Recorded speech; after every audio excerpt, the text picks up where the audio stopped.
I blow kush, sniff coke. I pop Molly, sell dope. Real niggas get paid. I got it. I blow kush, sniff coke. I pop Molly, sell dope. Real niggas get paid. I got it.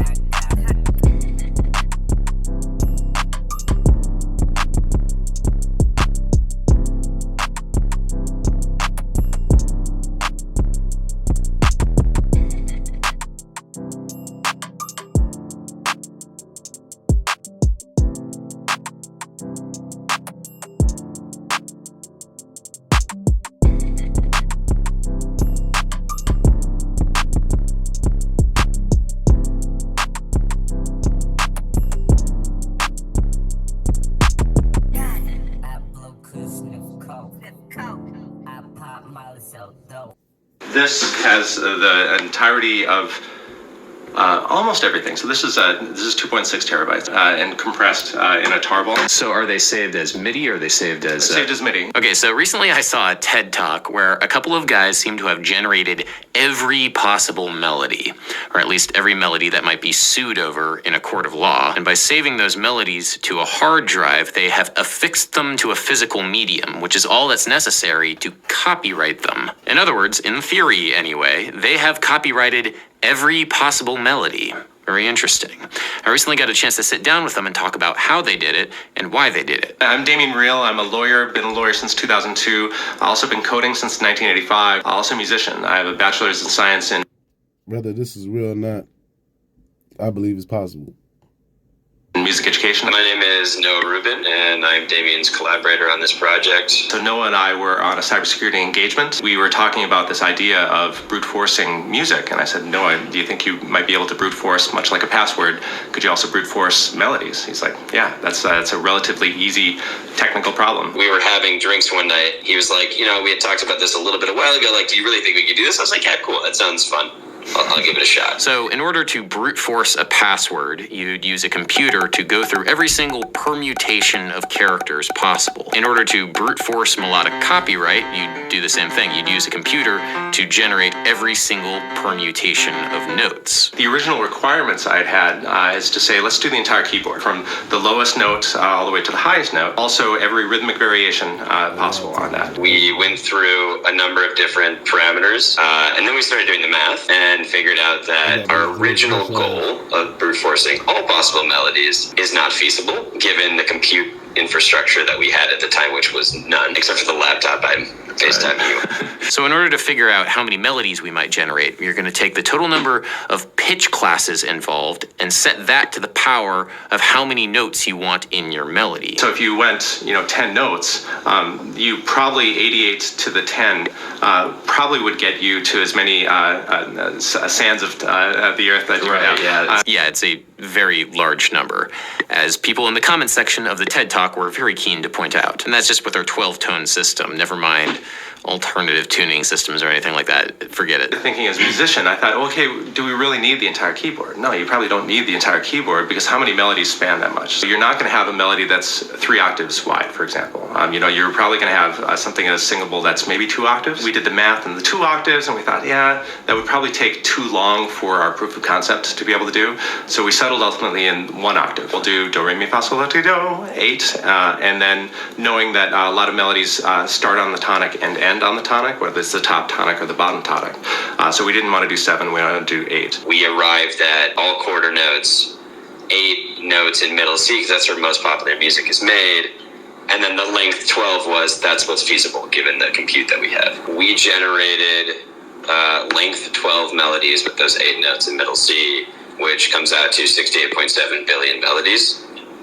And we did that in about 6 days. That was the runtime. There's a video that Vsauce made about 8 years ago asking the question, will we ever run out of new music? They came up with a figure of 78 billion 8-note melodies that span 1 octave that used all 12 tones of the Western equal tempered scale, and suggested that it would take 248 years to exhaust this. It seems like this is fairly moot point.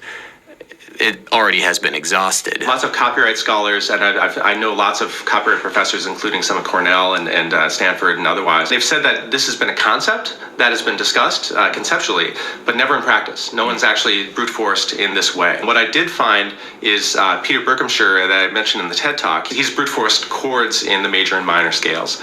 So I know that he did that in 2017. Now, is that relevant for copyright law? Because from my understanding, chords are not copyrightable. I would argue that too. I mean, but with the way the courts have gone these days, it's hard to say that definitively. If Groove, under the Marvin Gaye case, if Groove is copyrightable, it's even more out there than a chord being copyrightable. Now, this is interesting. We now have a data set of every possible melody of 12 notes in a major key that span 1 octave, but it seems to me like there's a lot of stuff missing from this. For example, they didn't really consider rhythm at all. To what extent does the rhythm actually matter versus the changing in pitch? Is the change in pitch really the nature, the DNA of what makes a melody, in its essence, a melody? Oh, won't you stay with me? If you were to say, won't you stay with me?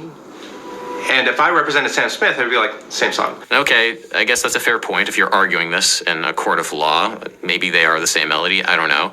But what about minor keys? And what about melodies that use non-diatonic tones or melodies which span more than 1 octave? Fair to say is that we were solving for the average case, right? So the legal argument we're making and the larger point about society isn't beholden to the fact that we generated this finite data set. We did this with a single server.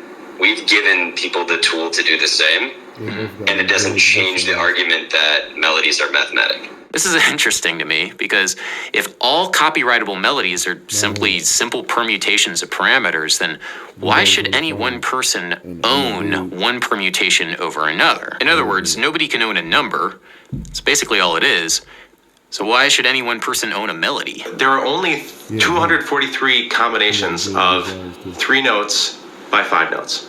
Do we want to give any one person that happens upon one of those 243 a monopoly for 95 years? Actually, I take that back. Life of the author plus 95 years for something that there are only 243 of in the history of time. For us as a society to give that person a monopoly on that one thing, we have to be pretty sure that that's not going to be to the detriment of everyone else. And we have to know as a society that it's important. I know that's not normally how people are thinking about melodies and how they might write melodies, but if music is a shared language, owning that granular a piece of the language, I think, is equally as ridiculous. The biggest thing I wanted to, and I hope I got through in the TED Talk, is that I'm not a megalomaniac, and Noah's not a megalomaniac that wants to take over copyright and be able to essentially thrust down your throat, I own the copyright, so screw you. The exact opposite is true. I'm doing this as a means to an end, which is to not have targets on the back of every small musician that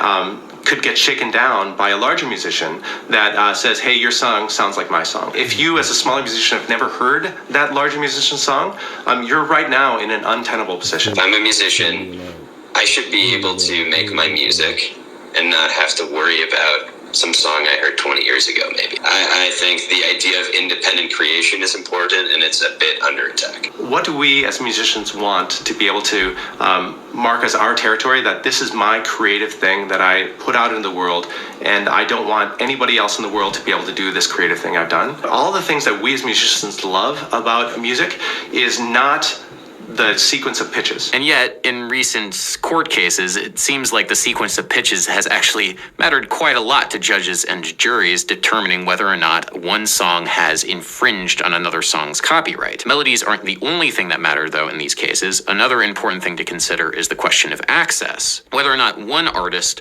heard the other artist's copyrighted work. It's entirely possible that they didn't. Under the copyright law, theoretically at least, you could independently come up with a melody, and I could independently come up with the same melody, and under the law, at least in theory, we can both independently create the same thing, and we could both have rights to that thing. So where does that leave this data set that Noah and Damien have created of every possible melody? So we're putting everything up on archive.org. It's freely available to anybody. We put everything in the public domain, including both the data set and the program, in a way to be able to be both transparent and to be able to let other people do what we're doing. I'd like to to also focus on getting people to realize that this stuff is freely available. And once we do so, establish some sort of demand, I would love to just continue to keep this running, and at a certain point have a more sizable set of melodies.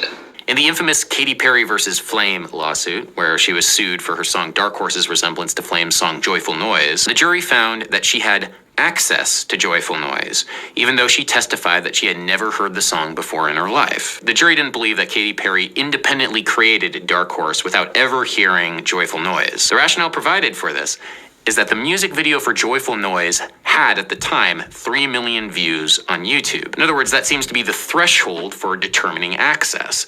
3 million views on YouTube. So, where I'm headed with this, if the combined view count of this video and Damien's TED Talk exceeds 3 million views, maybe that's enough for establishing access. And since all of the melodies and the tools for creating all of the melodies are public domain, maybe, just maybe, any melody written after today will have to prove that they didn't have access to this video, which is incredibly difficult to do.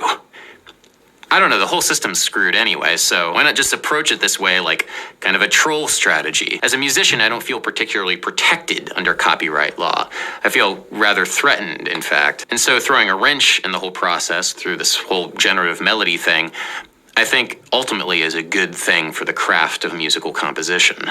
By framing the issue this way, by saying there are only so many notes, here they are here, that TED Talk might actually make its way to judges that then might be able to decide the access thing in a better way. Also, to anybody who's a lawyer in the space listening, which I really hope they are, please, please, please take this argument, if you believe in it, and give it a shot. I think that's the most important thing. Try to think about that.